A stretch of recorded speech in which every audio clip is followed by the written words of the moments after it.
remember, if you love what you do, if you do it a lot, if you stay consistent and persistent, it will tell you all its secrets. It's the secrets that make the people that you see successful. Since 1981, Justin has been producing world-class Bordeaux-style wines from Paso Robles on California's Central Coast. As the pioneer of Paso, Justin wines are what put Paso Robles on the winemaking map. The Justin team believes that wine should be exceptional from every angle, which is why their team uses boutique winemaking practices like hand harvesting and hand sorting. With a rich history of accolades, Justin produces exceptional wines and is proud to be America's #1 luxury Cabernet. Whether you're the first-time wine drinker or a wine aficionado, Justin has a wine for every celebration and occasion. Visit justinwine.com and enter promo code PLAYBOOK20 for 20% off your order. Justin offers the perfect holiday gifts for clients, colleagues, friends, or family. Be sure to check them out at justinwine.com to receive 20% off your order for a limited time and use the promo code PLAYBOOK20. I love to coach, right? I love answering questions, and I love to share my dummy tags and try to articulate things in a quantitative manner. It's just what I love. It's why I can go live every single day, and most people can't. Because it's like playing golf. I found something I love more than playing golf. I'd rather go on an IG live than play golf with Shawn. And I love Shawn and I love golf. This is something that I love. So for me, if you love to coach, I literally believe this is how you coach, because it takes away this problem that exists in coaching is we want more for our clients than they want for themselves. They're not vibrating at the same obviously they're not vibrating at the same frequency as you. You're the coach. Yeah. Right, they'd be coaching me, right? Because I'm open to it. So I use time as a dependent variable to all matter. So what do I say to myself? Certain people can take up my non-time or my expensive time. And you have tons of coaches out there and philosophers that talk about Chronos time. And so specifically, if I'm stuck to a schedule, that's expensive time to me. So if Katya and I are working together and I mark off 2 weeks from now, Monday at 4 p.m., that's expensive time for me because I know I'm just going to have more options, opportunities, and touches of favor. And now for that 20 minutes, no matter what happens, invariable. I can't make it consistent, but I pretty much, that's expensive time. So what do? Number one, I do as much as free as possible on my time, non-time. Nobody knows the difference when my free Friday trainings are 6 a.m., 9 a.m., or on Thursdays, because I have done free Friday trainings on Thursday, but I haven't missed a week for over 23 years because it's non-time, right? Then, so I do as much as I can for free, so I allow frequency itself to move people to where they want to go. So I do all this for free, and certain people are like, holy shit, you changed my life, or I want more of Dave Meltzer, and then they'll say, I want to coach one-on-one with you. Well, that's not non-time to me, so there's an expense to that, and you're gonna have to play by my rules in this realm, which already alleviates a lot of the problems that I had one-on-one coaching because I wasn't getting the value, timing, etc. Now, I created a middle space, which is office hours, and I stole it from my college experience. Okay, you can't afford me one-on-one, but you want my individual help. So every Monday, I'll tell you what time I'm available for an hour or two, virtually. And it's very inexpensive. So pretty much, if you want it, you can afford it. If you don't want it, you're not gonna be able to afford it. It's that simple. But I allow myself to love what I'm doing. And I don't fire any clients. I just tell them, hey, you should join my group. This is a waste of your cash. And then from there comes all the business development, the real money side of what I do that funds all the free stuff I do. Pays for all the books, pays for all the things I do for free in the world, building community centers, whatever it is. So if you do love to coach, I can give you a pragmatic way to get out of this. I don't have any clients. I don't like my clients. I want more for my clients than they want for themselves. This is a waste of effing time. Shawn, you had mentioned BYS and how you think that you're going to actually eclipse BDC faster with that. Can you go into detail a little bit about what you think is going to get you there faster? Is it the community? Is it the collaboration? Is it the systems procedures that you have more awareness on now? Like, because there's a lot of people in here that are trying to do another thing. And so, I mean, for me, I'm just like a very like black and white, like I need to know like what's going to get me there faster. Like if I have those steps or I have more awareness, then I feel like I can do that. But without that, I'm just kind of like, well, I could, or what if this? So can you speak to that a little bit? Yeah, let me see if I can kind of map out all the things. One, I think that we've already done it. BYS looks like BDC, so we have the model, right? It's gonna we know the model, we know the model works. It's all based off of MRR. But two, later on, that brand is way better than the BDC brand. I mean, it's a New York Times bestseller. It's been around forever. We go and talk to financial planners, and they're like, oh, yeah, book yourself solid. Love it. Heard of it. Lawyers, there's like the reach of that brand was big in its heyday. It was, a lot of people know about it. Three, right people. We had a couple personnel swaps. Matthew Kimberly is a rock star. Matthew Kimberly writes copy, and the cash registers light up. I mean, just Matthew Kimberly is Matthew Kimberly. Like he's the man, right? He knows what he's doing. And so that was a very good move for us from a sales and marketing perspective. Three, those three things parlay together. The next part is Matthew has tremendous relationship capital as well. So that was, in coming in, it wasn't micro relationship capital, it was macro relationship capital.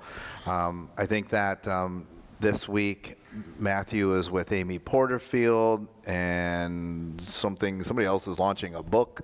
So, who is it? Laura Belgrade, yeah. And so, yes, I mean, Matthew just has super great connections. It was just a different level of playing, and Matthew gets along super great with us, and so that really works. The last thing has been really, the reason why is because it sets itself up for enterprise work. In the challenge, we've had multiple people that have reached out. One woman that owns the largest Keller Williams franchise, she was like, what does it look like to have you train our agents? Another lawyer that has 200 attorneys reached out, what does it look like to have you train our attorneys? So it really has gone from a one-on-one where we're, hey, going, one spine at a time, to where now from an enterprise standpoint, that door has been opened. Little known fact, don't repeat this other than we're taping it, but don't post this on social media. The other bidder under consideration to purchase, who we beat out, was that was one for us, like, to know our offer, and we were lower. We were a lower offer financially. Wanted it though because he wanted to plug it in, which is SaaS. Well, and Michael was like, this makes sense because you guys can own it and Todd can still get what he wants. So we can still, and we're working on that. So that's why, if we're plugged into Coach's Console, the pieces fit the number of people that come into BYS, if we have one enterprise contract with a Keller Williams franchisee, the number of people that come into BYS it eclipses BDC like overnight. It just goes bang, right? Like, and then that's the vision: BYS to grow, BDC to scale. And I think that kind of speaks to Cassidy's thing, is as you elevate, one of the sad things that, as Dave was saying, like, I care more about my client's success than they do, but as you elevate, then the available pool becomes less and less, right? So the people who are trying to make $10 million is far less than the people that are trying to make $1 million. When you go out into the world and you're like, who wants to make $1 million? Like, everybody. Anybody who's made $1 million, and then you're like, who wants to make 10 million? In their thought, they're kind of like, well, that could be 10 times as much work. So I'm kind of happy right now where I'm at, right? Like, I'm not dying, but I definitely am not trying to entertain a 10x output because of what that might represent. And that's part of why you come to something like this, because it's not linear. It's not 10 times as much work to make 10 million as it was to make 1 million, but that's what stops people. But that's what then causes that pool to shrink down, right? The amount of people trying to do incredible things in the world who are willing to pay money and actually actually take action on it is small. And so there would be a smaller pool of that you're pulling from. But those people, like we talk about, rich-minded people will pay a lot of money in an effort to save a little time. Poor-minded people will try to figure it out on their own. So they'll spend all of their time trying to figure something out just because they wanted to save a little bit of money. For the amount of money that you pay to come this weekend, if an idea, not even as like an idea that you execute on, but an idea that saves you a year towards getting to your end goal faster, if you're going along at $1 million, that saved you $1 million. If you're making 10 million, then that saved you 10 million on the back side, right? If you're making 100 million, then that one thing saved you $100 million. That's why you get an exponential ROI. Rich-minded people understand that. They're like, I get that's why I would do this, because on the back side of my life, I'm making so much money. But if the plan was to make $1 million and stop, then it's not that helpful over time, right? It's not that useful. But if my plan was to continue to grow, all of the mentorship, all of the guidance and coaching is all super worth it, because it pays off big on the backside. That was another thing too I want to share. It's kind of to your point, Eric. We spent so much money, and it's not a knock on him. So who we attribute our success to, first starting with Michael, with Michael Port, when we had no money, and paying him $4,000 that we didn't have. Then a massive jump when we went from Michael to Jay Abraham, and paying Jay Abraham astronomical amounts of money that we still did not have, and then working with Dave.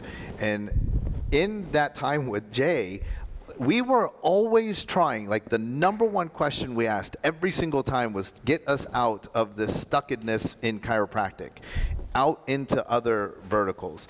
And for that entire time, in my mind, Jay could not figure it out. But in retrospect, everything that he taught us, because we were just implementers, is what brought us to the point where now we're sitting here, like literally when the orders are coming in for the Book Yourself Solid Challenge, we don't know 9 out of 10 of them. Like, it's just names that are just rolling in, and we're like, who are these people?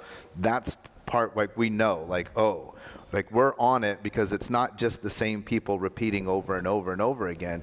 But that was all part of what we learned literally like 5 years ago, right? Where Jay was constantly giving us this guidance. And I understand how it can seem, because it definitely seemed like it to us that we were stuck. Like, oh, Jay doesn't get it. But Jay was giving us great advice that was not implementable fully until we had all of the pieces. Like today we are implementing what Jay told us 5 years ago, right? Because we can't just, like, what were we going to do? Reinvent Book Yourself Solid? The opportunity had to be there in order for us to execute on it.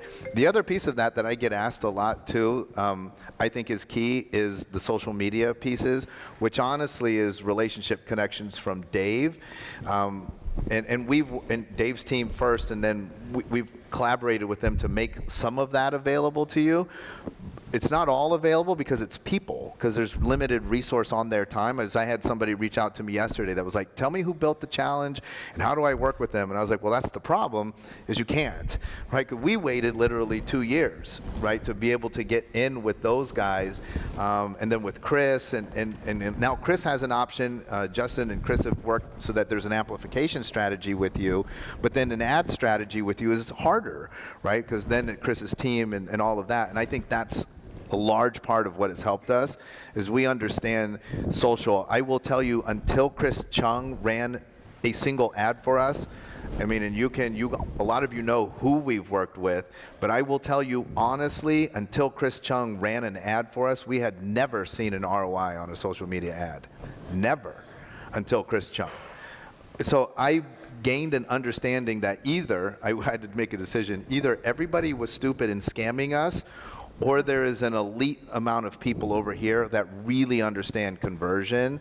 And Chris walked us through a path before he would run ads. He made sure, and we've talked to you about that, content, amplification, and then conversion.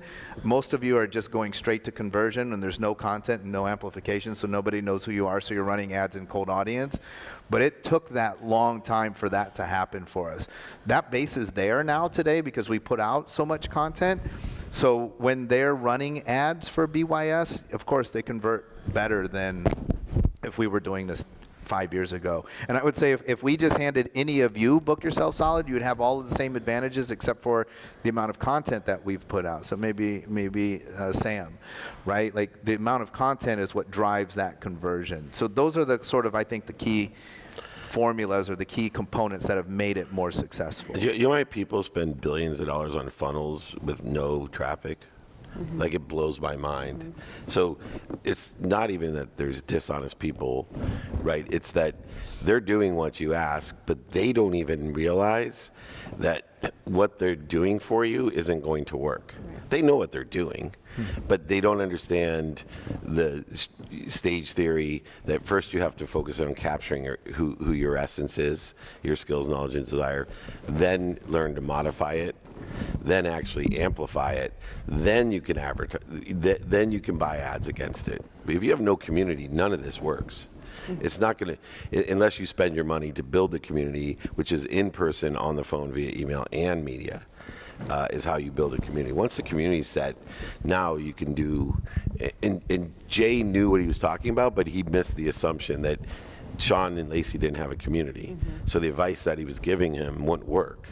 But once he had the community and learned how to do that, and that's why I taught Chris Chung, by the way, he's been fired 3 times by me early on because he was perceived by Justin, who runs my media, as a scammer.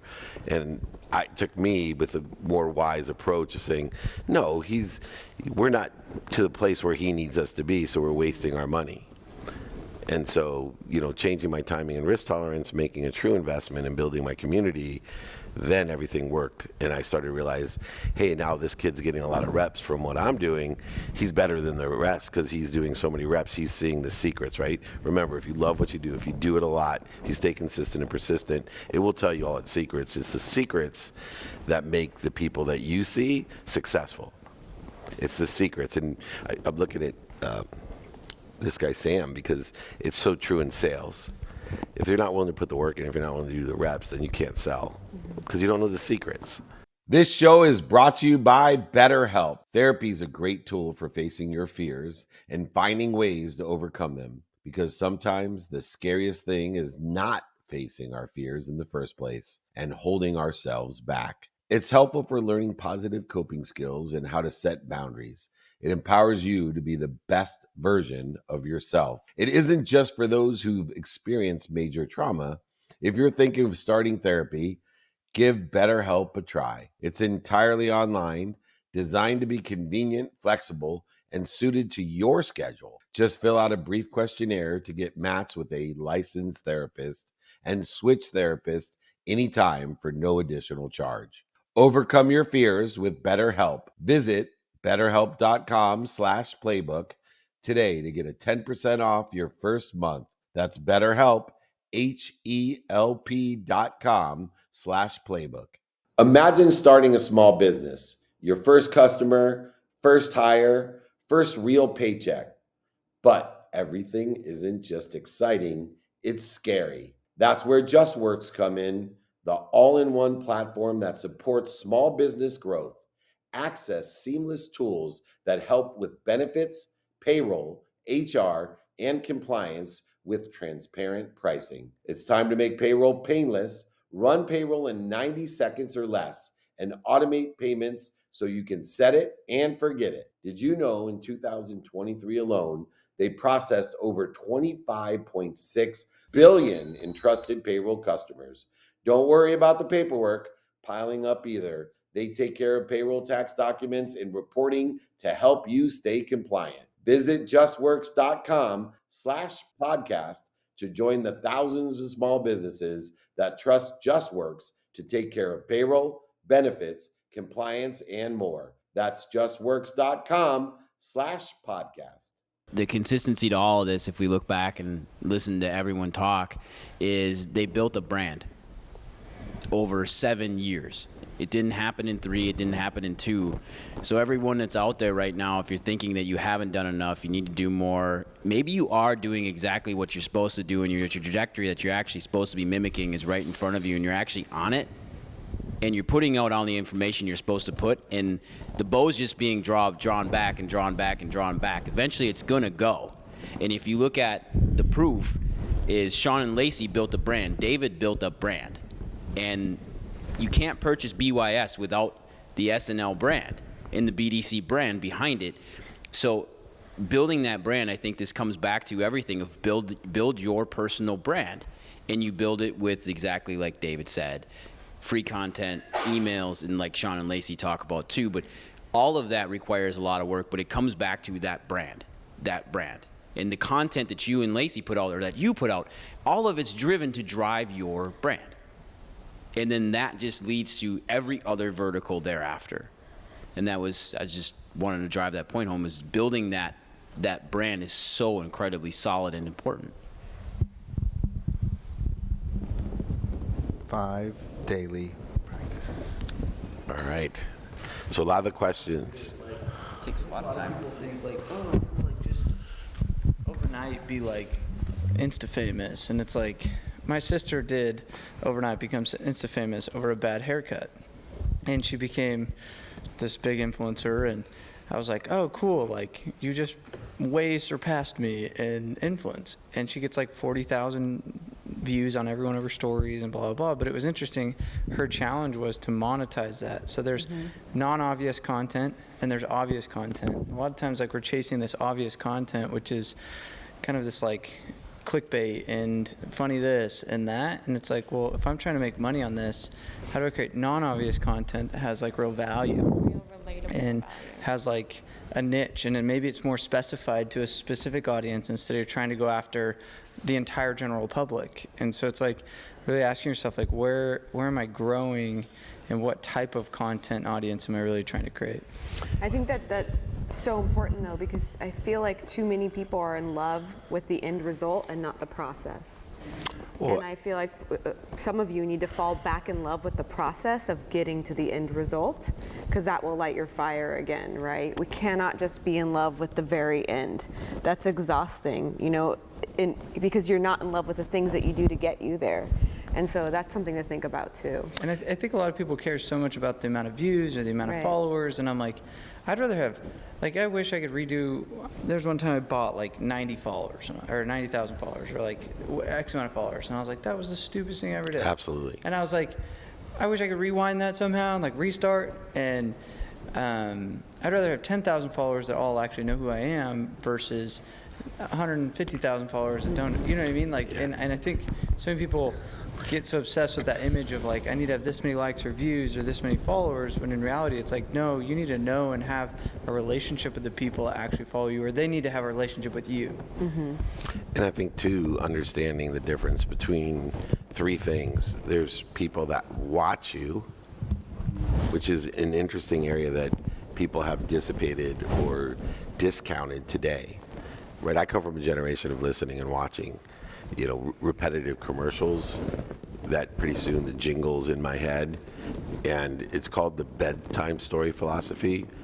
It's how I became a popular speaker, is once I got over the fear of repeating myself. So I'm a great storyteller because I teach lessons with stories with true emotions, and it resonates with you and people like you. And the reason though is I'm not afraid to tell a story, because I realized that when I was a little boy, I would ask my grandfather to tell me the same goddamn story every time I saw him. And when I went to the Rolling Stones concert with these two, if Mick Jagger didn't sing Satisfaction, I would want my money back. I could pay for the album, I can listen to him for free whenever I want, but if he didn't play that song. And so I make sure I tell my jacket story. I make sure I tell certain stories because I understand the watching value of why people will watch me, regardless if they become an ambassador, regardless if they follow me, right? I would much rather not have 10 million followers. That does nothing but make me busy, not helping people. That, like, if you have enough time to follow me, like truly follow me, then all I'm going to do is be bled by you. Right? I want people that that want to hear one story from me, that get a message and change their life, or whatever it is and then you have ambassadorship, which is the other side of people watching you, following you. There's a certain number of people that will want to prophesize you. They want to interpret you. They want to tell everyone how great you are, to watch your TV shows, your podcasts, buy your books, come to masterminds, listen to you speak, hire you, all the things that you want. But it doesn't take many. It doesn't take 10 million. You couldn't handle, my biggest thing, Sam, with the followers is that I want to be authentic to people who care about me in whatever respect it is. So I want to have a way to communicate with them that isn't ignoring them or not being authentic. So I come up with very efficient ways, templates and other things to help. But biggest mistake I see people, it's an ego play. I'll actually ask people, because we have a media company that, I outsource all of the social media stuff that I have. And the first question I ask is this about your ego, or is this about a specific audience that you want to engage with, a community you want to build, your frequency? Because I want to know, if it's an ego thing, I know exactly what to do. I know the contests to run, I know all the people that will do it. You want 1 million followers, I'll tell you how much it costs. If it's an ego thing, then do it. Go pay for stages. There's tons of stuff I can do for you if it's an ego thing. And I think that decision's important.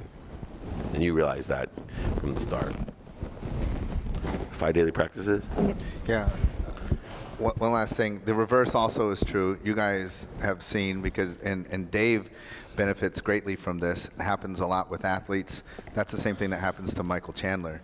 Some millions of followers, or at least 1 million plus, watching him every Tuesday night on The Ultimate Fighter, and literally sit and tell him, you have zero monetization of this. Like, Michael, you are an object of Dana White's desire, and you're being held out there as a gladiator, and all these people make money because of you, except you.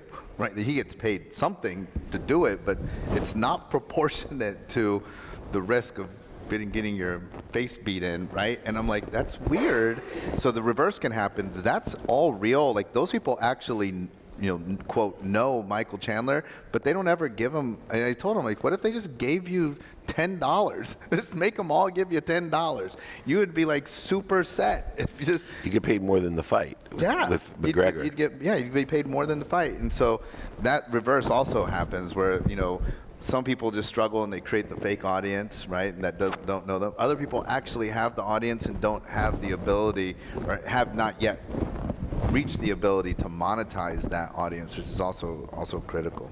So. Yeah, and if you have a bad book, what good is it? And so what I mean by that is, if you're putting out shit, who do you think is going to resonate with shit? Shitty people. And and then also don't get mistaken too by followings that occur in what I call modeling. It's always been human nature that if you are beautiful in one respect or original, then you're a model. So there are people who have 10 million followers and they've learned to monetize it, because if they wear a certain makeup or a certain sweater, whatever, that will generate sales for that company, and that company will pay for a person. The interesting thing is that the mistake that these people make that are beautiful models, Kim Kardashian, because she has so many followers, can cross the line, or Jenner, what's her name, Kylie. But usually, look, there's anomalies all over the place, but the majority of the people that have 10 million followers, they're beautiful models in respect.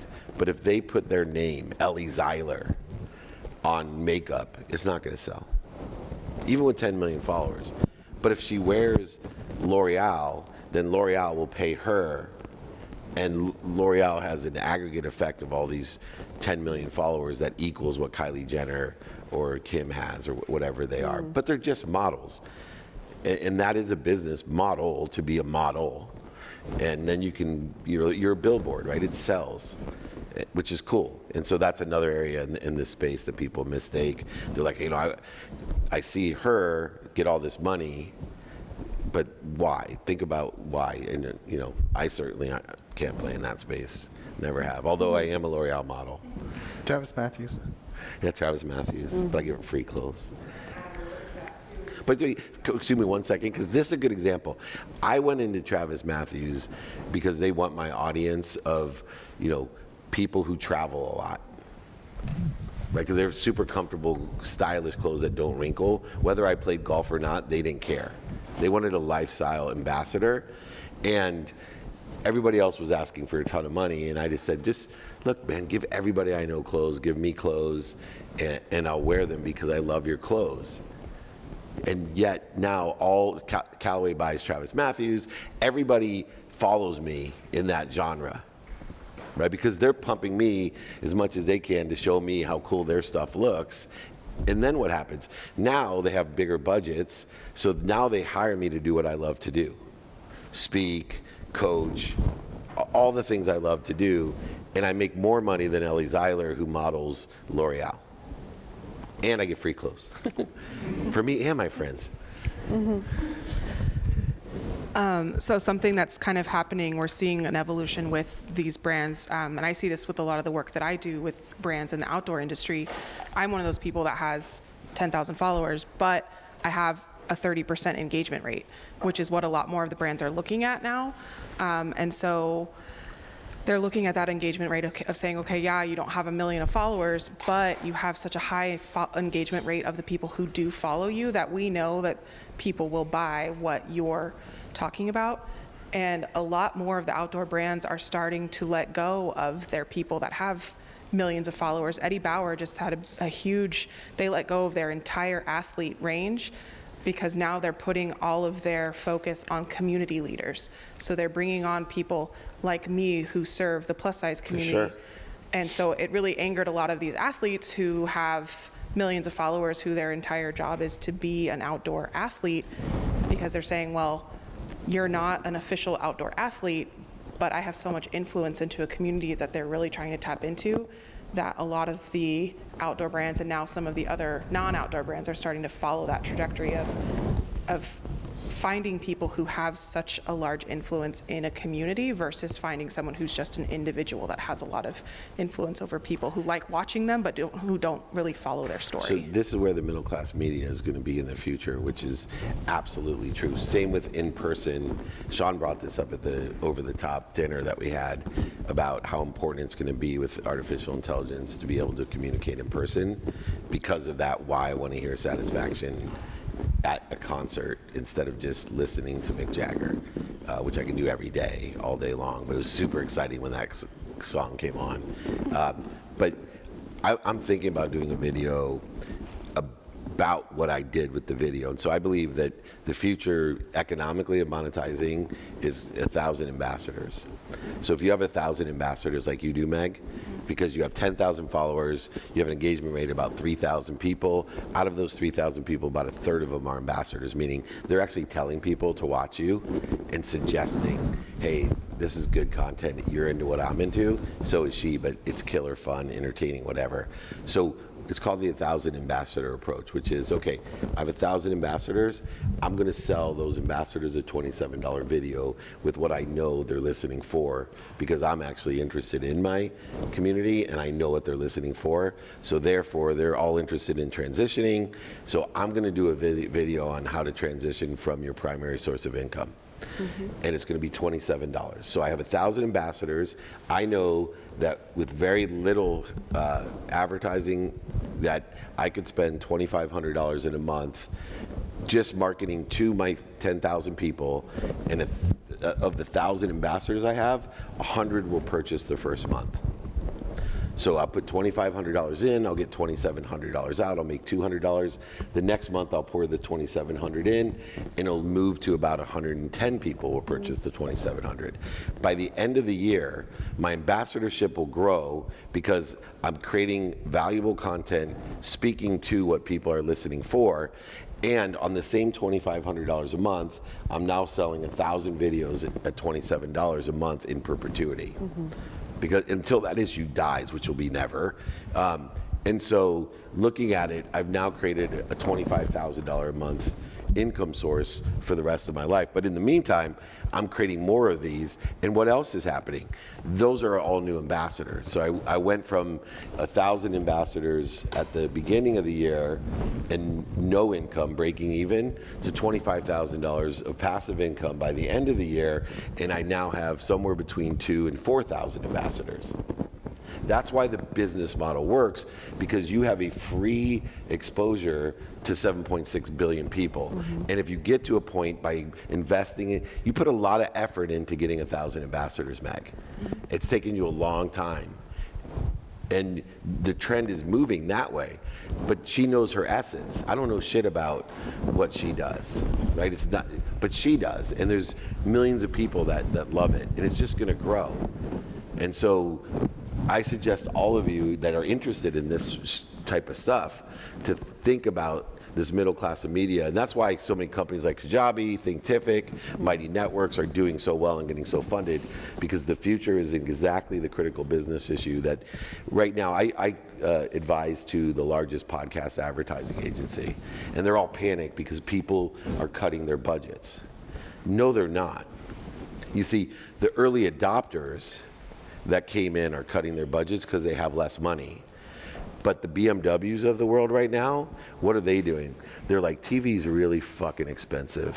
We've dilly-dallied forever. And these podcast advertising agencies think, oh my God, they budgeted $800,000 this year for podcast ads. Are you kidding? Do you know what $800,000 to BMW is, or to Coke, or to any? It's nothing. And they haven't leaned in yet. And so if we understand how these things grow and see through studying history, you're golden. And you're golden. Trust me, 10 years from now, you'll be making more money doing what you're doing on the outdoor stuff than you make in anything else by far, if you stick to what you're doing, because that's the exact point. And those who have bigger head starts, it's going to be amazing, because it's going to get more expensive to get in if you're not already in.